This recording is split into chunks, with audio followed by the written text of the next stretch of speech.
Today we will discuss on income consumption curve. हम अभी तक कंज्यूमर बिहेवियर और कंज्यूमर इक्विलिब्रियम के बारे में जान चुके हैं। अब हम बात करते हैं इनकम कंजम्पशन कर्व की।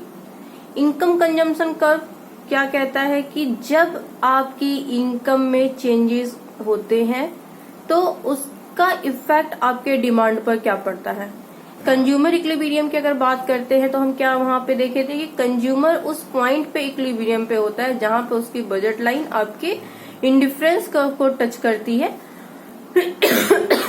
तो उस पॉइंट पे वो कंज्यूमर जो होता है वो इक्विलिब्रियम पे रहता है जब उसकी इनकम दी हुई होती है और दोनों वस्तुओं की कीमतें स्थिर होती हैं। यानी जब इस इनकम में चेंज होता है तो इससे आप जब इनकम में चेंज होगा तो डिमांड अफेक्ट होगा। यानी इनकम में होने वाली चेंजेस का आपके डिमांड पर क्या प्रभाव पड़ता है। डिमांड के बहुत सारे फैक्टर होते हैं जो उसको अफेक्ट करता है, जैसे प्राइस, इनकम, दूसरी कमोडिटी की prices, test and so on. यहाँ पे बाकी सारे यानी अदर्स थिंग्स रिमेन कांस्टेंट, यानी हम प्राइस को, अदर कमोडिटी की प्राइस को, टेस्ट को, सबको कांस्टेंट करते हैं। और इसके बाद देखते हैं कि जब अगर इनकम में चेंजिंग होता है तो उसका प्रभाव क्या पड़ता है आपके डिमांड पर। ये जो इफेक्ट होता है इनकम इफेक्ट, ये दो तरीके का होता है, money induce income effect and price induce income effect. Money induce income effect क्या होता है कि मान लीजिए आपकी इनकम 1000 रुपए है, वो बढ़कर 1500 रुपए हो जाती है। तो यानी 1500 रुपए जब होती है यानी 500 रुपए आपकी इनकम में वृद्धि हो गई।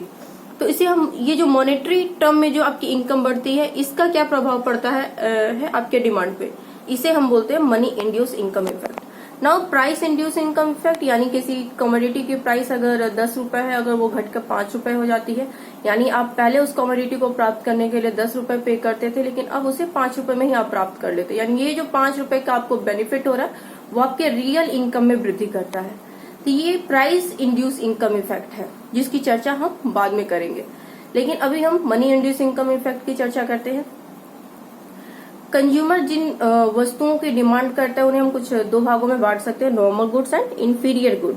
नॉर्मल गुड आपके दो तरह के होते हैं, लग्जीरियस गुड जैसे आरामदायक जो वस्तु होती हैं जैसे car, sofa and so on, और नेसेसरी गुड यानी जो आपके लिए अति आवश्यक है जैसे भोजन। दूसरा फॉर्म है normal good and inferior good. Inferior good क्या होता है? इंफीरियर गुड वो गुड होता है जो जहां पे आपका लॉ ऑफ डिमांड फॉलो होता है। ये दो तरीके के होते हैं, less inferior good and Griffin goods. Less inferior goods पे तो लॉ ऑफ डिमांड हमारा लागू होता है लेकिन ग्रिफिन गुड्स पे नहीं होता है। यानी जैसे ही इनकम कम होती है वैसे हम ग्रिफिन गुड्स की डिमांड को बढ़ाते नहीं है बल्कि उसकी डिमांड को कम कर देते हैं। इसका डायग्राम हम देख सकते हैं इनकम कंजम्पशन कर्व का। मान लीजिए कि एक्स एक्सिस पे है एक्स गुड है, वाई एक्सिस पे वाई गुड है। पी क्यू उपभोक्ता की बजट लाइन है जहां पे आईसी इंडिफरेंस कर्व ई पॉइंट पे उसको इंटरसेक्ट करता है, यानी उपभोक्ता ई पॉइंट पे इक्विलिब्रियम पे है जहां पे वो एक्स की ओ ए मात्रा का कंज्यूम करता है या डिमांड करता है और वाई की ई ए की मात्रा के बराबर जब उसकी इनकम क्या है ओ पी, और यहाँ पे उसकी प्राइस क्या हो जाएगी O P upon O Q.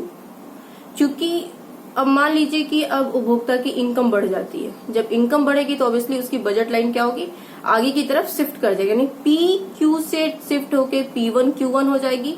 और उसकी इनकम बढ़ती है तो फिर वो बजट लाइन और शिफ्ट होकर क्या हो जाएगी P2 Q2। उसका इक्विलिब्रियम पॉइंट क्या हो जाएगा, जो पहले E था वो चेंज होके E1 हो जाएगा। P2 Q2 पे क्या हो जाएगा E डबल डैश हो जाएगा। और साथ ही साथ क्या होगा वो X और Y वस्तु दोनों के उपभोग को बढ़ा देगा। यानी हमारा जो आईसीसी कर्व है वो अपवर्ड स्लोपिंग है। यानी कि ये बताता है इसके बाद E1 और E2 ये कंज्यूमर के इक्विलिब्रियम पॉइंट है। यानी इन पॉइंट्स को अगर हम एक साथ मिला दे तो हमें जो कर्व मिलता है वो होता है आईसीसी यानी इनकम कंजम्पशन कर्व। यह कर्व बताता है कि एक्स और वाई के बीच में पॉजिटिव रिलेशनशिप है, यानी ये नॉर्मल गुड है और यहाँ पे इनकम इफेक्ट क्या है पॉजिटिव है, यानी इनकम बढ़ने के साथ साथ हम और एक्स और वाई दोनों कमोडिटी की डिमांड को बढ़ा देते हैं। सपोज कि अगर वाई कमोडिटी इंफीरियर हो जाती है तब क्या होगा इस इनकम कंजम्पशन कर्व का शेप? तब क्या होता है अगर आपका वाई कमोडिटी नेसेसरी हो जाता है, नेसेसरी अगर हो जाता है तो आईसीसी कर्व हम यहाँ पे देख रहे हैं कि एक पॉइंट के बाद वो हॉरिजॉन्टल हो जा रहा है, यानी कि ई पॉइंट तक तो उपभोक्ता जब उसकी इनकम बढ़ती है तो वो ओ क्यू मात्रा कंज्यूम कर रहा है और एक्स की ओ एक्स मात्रा। जब उसकी इनकम बढ़ के पी से P1 हो जाती है, P1 Q1 P1 और इधर आपका L1, यानी उसकी बजट लाइन जो पहले PL थी वो बढ़कर P1 L1 हो जाती है, तो उसका इक्विलिब्रियम पॉइंट भी चेंज हो जाता है कंज्यूमर का, E से F हो जाता है। F पॉइंट पे क्या करता है कि वो X कमोडिटी की उतनी ही डिमांड करता है, यानी OY के बराबर, लेकिन X की डिमांड को वो बढ़ा देता है। Y कमोडिटी तो हमारी OY है, लेकिन X पहले OX थी और बढ़कर OX1 हो जाती है। ये अगर हम देखते हैं GH पॉइंट पे भी वो X की कमोडिटी को तो बढ़ाता है, लेकिन Y की कमोडिटी को डिमांड नहीं करता, यानी इनकम बढ़ने के साथ साथ Y कांस्टेंट है और X की डिमांड को वो बढ़ाता है, यानी यहाँ पे आपका जो Y कमोडिटी है वो आपकी नेसेसरी गुड है।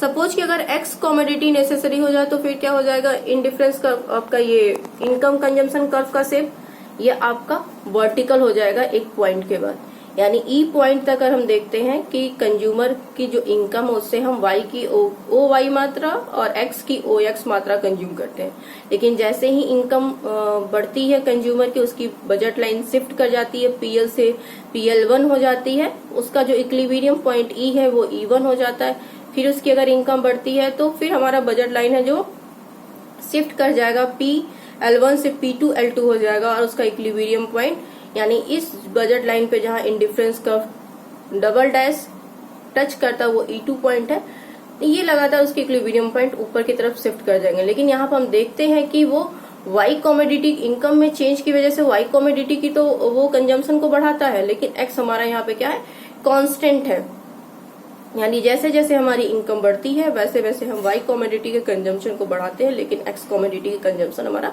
कांस्टेंट हो जाता है, यानी यहाँ पे एक्स आपकी एक नेसेसरी गुड है। नाउ अगर वाई कमोडिटी आपकी इंफीरियर गुड होगी तब हमारा आईसीसी कर्व का क्या शेप हो जाता है, ये आपका वाई एक्स एक्सिस की तरफ झुक जाता है। क्यों झुकता है? ए पॉइंट पे अगर हम देखते हैं तो उपभोक्ता PL जो उपभोक्ता की बजट लाइन है वो आईसी कर्व को ए पॉइंट पर टच कर रहा है, यानी यहाँ पे एक्स और वाई दोनों वस्तुओं की डिमांड करता है उपभोक्ता, लेकिन जैसे ही उपभोक्ता की इनकम बढ़ती है यानी PL से बढ़कर P1 L1 बजट लाइन हो जाता है और IC1 को वो B पॉइंट पर टच करता है, यहाँ पे वो एक्स कमोडिटी की डिमांड को तो बढ़ाता है, यानी उसकी मात्रा को बढ़ाता है, लेकिन एक्स की मात्रा जितना वो पहले कंज्यूम करता था उससे वो एक्स की मात्रा को कम कर देता है, यानी P अगर D पॉइंट पे देखें तो x की तो वो लगातार मात्रा को बढ़ा रहा है, लेकिन y की मात्रा को लगातार कम कर रहा है, यानी यहाँ पे उपभोक्ता इनकम में वृद्धि के साथ साथ क्या कर रहा है, x कमोडिटी की मात्रा को बढ़ा रहा है, लेकिन y कमोडिटी की मात्रा को कम कर रहा है, यानी ये इंफीरियर गुड है। सपोज कि अगर इंफीरियर गुड y की जगह x हो जाए तो फिर क्या होगा, कुछ इस तरह से, यानी जो हमारा इंडिफरेंस कर्व जब y इंफीरियर थी तो वो x एक्सिस को टच कर रहा था, यहाँ पे अगर x कमोडिटी इंफीरियर होती है तो इंडिफरेंस कर्व आपका y एक्सिस की तरफ बेंड हो जाता है। ए पॉइंट पे देखते हैं जहाँ पे x y दोनों की डिमांड बढ़ाता है उपभोक्ता, लेकिन जैसे ही उसकी इनकम बढ़ती है उसका बजट लाइन PL से शिफ्ट होकर P1 L1 हो जाता है। B पॉइंट पे वो x कमोडिटी की तो डिमांड को करता है, लेकिन y कमोडिटी की डिमांड को x की तो डिमांड वो y की डिमांड को करता है, लेकिन x डिमांड जितनी वो पहले करता था उससे वो कम करता जाता है। ये CD आप लगातार इस पॉइंट पे देखते जाएंगे कि वो y कमोडिटी की मात्रा को बढ़ाता है जैसे जैसे उसकी इनकम बढ़ती है, लेकिन x कमोडिटी को यहाँ पे वो कम करता जाता है। इसका मतलब ये हुआ कि यहाँ पे आपकी x कमोडिटी इंफीरियर गुड है ना। अब इसके साथ साथ हम एक एंजल वक्र की भी बात कर सकते हैं, एंजल वक्र और आईसीसी। एंजल वक्र क्या है कि ये ईस्टर्न एंजल ने जो कि एक जर्मन स्टैटिस्टिशियन थे, उन्होंने 1857 में इस वक्र को दिया। उन्होंने कहा कि इनकम और लोगों द्वारा जो खर्च की जाती है इनकम, उसके बारे में इन्होंने उसके संबंधित के बारे में चर्चा की। यानी जैसे जैसे लोगों की इनकम बढ़ती जाती है वैसे वैसे क्या होता है, नेसेसरी गुड यानी फूड ग्रेन्स पे होने वाले खर्चों को लोग कम करते जाते हैं। इसके साथ इन्होंने पारिवारिक व्यय के नियम का सिद्धांत पारिवारिक व्यय का नियम का सिद्धांत का प्रतिपादन किया। ये कहते हैं कि जब नेसेसरी गुड होती है तो हमारी इनकम में वृद्धि होगी, इनकम में वृद्धि होगी तो हम नेसेसरी गुड पे अपनी बढ़ी हुई इनकम का कम भाग खर्च करते हैं। इसे हम आईसीसी कर्व के द्वारा ज्ञात कर सकते हैं। आईसीसी कर्व हमें दिख रहा है कि अगर कोई उपभोक्ता जिसकी इनकम अगर M1 है तो वो P1 उसकी बजट लाइन होगी और वो उसका indifference curve IC A point पर उसको टच कर रहा है, यानी X की वो A1 मात्रा कंज्यूम डिमांड करता है और Y की वो A1 के बराबर। अब फिर उपभोक्ता की आय बढ़कर अगर M1 से बढ़कर M" हो जाता है तो उसकी प्राइस लाइन क्या होगी, शिफ्ट हो जाएगी, P से PL से P1 L1 हो जाएगी। उसका इक्विलिब्रियम पॉइंट क्या हो जाएगा, C। फिर उपभोक्ता की आय अगर बढ़कर M1 से M" हो जाती है तो फिर उसका जो बजट लाइन है वो ऊपर की तरफ शिफ्ट हो जाएगा, P2 L2 उसका इक्विलिब्रियम क्या होगा, यानी वो X कमोडिटी की डिमांड को और बढ़ा देगा तो C हो जाएगा, A1 B1 C1। यहाँ हम देखते हैं कि जो एंजल कर्व है वो आपका पॉजिटिव स्लोप जा रहा है, जैसे कि हमारा आईसीसी कर्व भी था।